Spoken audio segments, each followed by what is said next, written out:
So I think the UN comes out fairly clean out of that investigation. It does involve management weaknesses, poor management, and the worst of it, and that is my criticism, the only criticism I have to the Volcker Commission, is that it didn't analyze and come to some conclusion about the people who had the oversight in this whole business, and that was the Security Council. They didn't say anything. They made some references, but there was no critical statement that said you didn't exercise your oversight. That was pretty bad. If I can just have a quick follow-up. You know, you were talking about parallel bodies.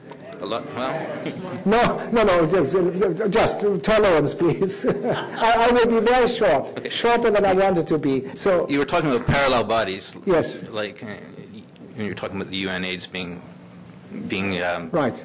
Sorry. A lot of people talk about parallel bodies to the UN as being a way to, not eliminate the UN, but to somehow make the international system more responsible. So why are you against sort of competing organizations? So the UN, and these organizations could therefore be more representative of democracies and so forth. Simply because it's wasteful. If you have a hidden agenda, then that's what you opt for. But if you want to do something which for the benefit of all of us, then you don't need a parallel body. And you have a certain competitive element in the structure of the UN anyway. You have the General Assembly, you have special bodies, you have ECOSOC, you have the Security Council. If that is all in equilibrium with each other, then I think it's okay, that's enough. We don't need two World Health Organizations, two educational institutions, two food and agriculture bodies, and so on. Before Brenner left Iraq, he passed a law that made it illegal for the Iraqis to save their own seeds. And you have kind of mentioned that there are a lot of these good organizations within the UN. I think they were intended to be good organizations. They have also been totally infiltrated by the financial and corporate vested interests, because the World Health Organization, in a document called Codex, has made it very clear that it intends to back genetically engineered corporate interests. I'm familiar with this. I think that's law number 93. I'm not sure, but something of that order, which Mr. Bremer did promulgate. And Mesopotamian farmers who for thousands of years use their seeds suddenly are in violation by using them. They must import Syngenta and Montesano seed varieties that are manipulated. That is a pretty serious matter, but it hasn't gone very far. I'm not sure how many farmers are growing anything right now in the conditions in which Iraq is, but it's an issue that the antenna should be up, and we should really devote some time to making that known more widely. I agree with you. But what worries me, sir, is the fact that through Codex, which will be policed through the World Trade Organization, this genetic engineering program will be forced upon the entire world. Yeah, well, we have to be alert. That's all.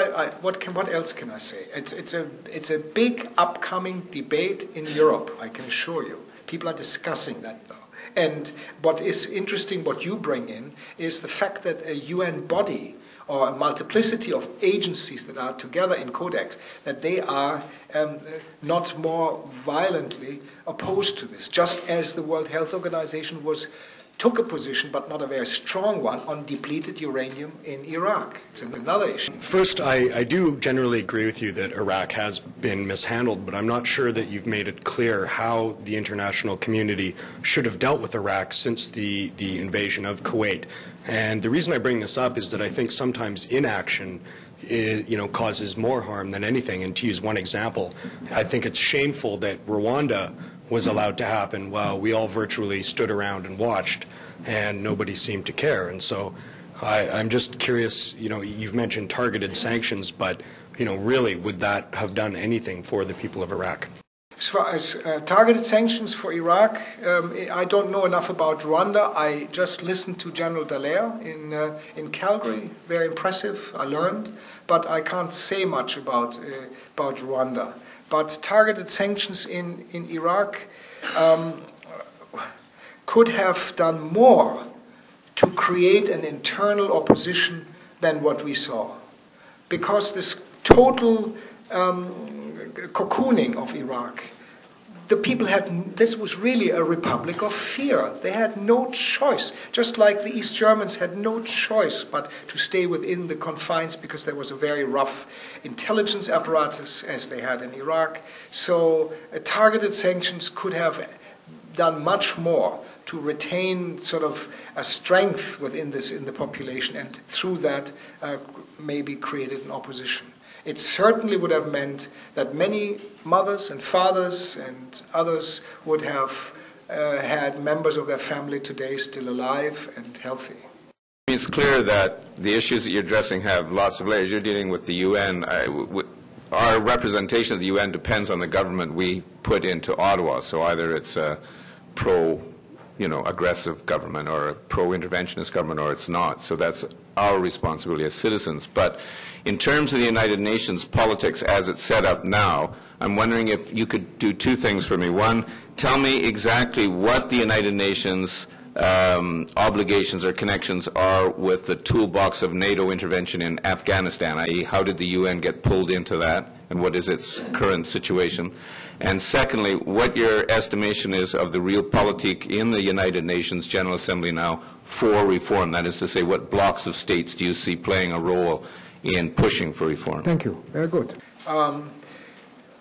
The UN, I think, the UN in none of the big conflicts has really played the role that we would have expected the UN to play. That includes Afghanistan also. Even though Afghanistan, when I was in Pakistan, I lived 10 years in Pakistan in 2 different assignments. I had co-responsibility for Afghanistan. And I know what this quiet UN did. It was unbelievable. How the World Food Programme in dangerous minefield areas would bring food and books, textbooks, and whatever. So the UN did quite a lot there. Today, in the political discussion about ISAFOR and in the peacekeeping or the operations there, the UN has had very little to say in that. That shows you one of the weaknesses of the United Nations. The UN, it wasn't that the Secretary General and the Security Council sort of said, hey, NATO, you can do this. It wasn't like that. NATO did what it wanted to do, just like NATO did in Kosovo and in Yugoslavia what it wanted to do. That was the first illegal war, by the way, in modern history. So the UN was helpless. Reform, I tell you, it will be a hot time for anyone who is interested in international affairs, because we are entering now this reform debate in a much more confrontational manner. And you have already seen what happened for example, in Cancun in Mexico, when suddenly Brazil, South Africa, and India got together. They discovered the strength of cooperation. And we'll see a lot more of that, a lot more. And we will see the big powers in the background, but doing the same. China, Russia, Iran. In the Iran debate, China is watching. But China has a position, and you can imagine what it will be. So it will be much more confrontational. And maybe, I hope not, but maybe in the end there will be a decision, forget about the political UN. Just strengthen the quiet UN, the UN that's concerned with human rights at the local level, with development assistance, with natural disaster support when there is one, and the political issues are handled as Mr. Rumsfeld wants. The coalition determines, the mission determines the coalition, that kind of. I hope not. That's more I cannot say at the moment. I just want to say, there is a Middle Eastern proverb that I also like. Dogs are barking, but the caravan is moving on. Well, the caravan has to move on, and we, you, I, and all these other many committed people must make sure that the caravan travels in the right direction.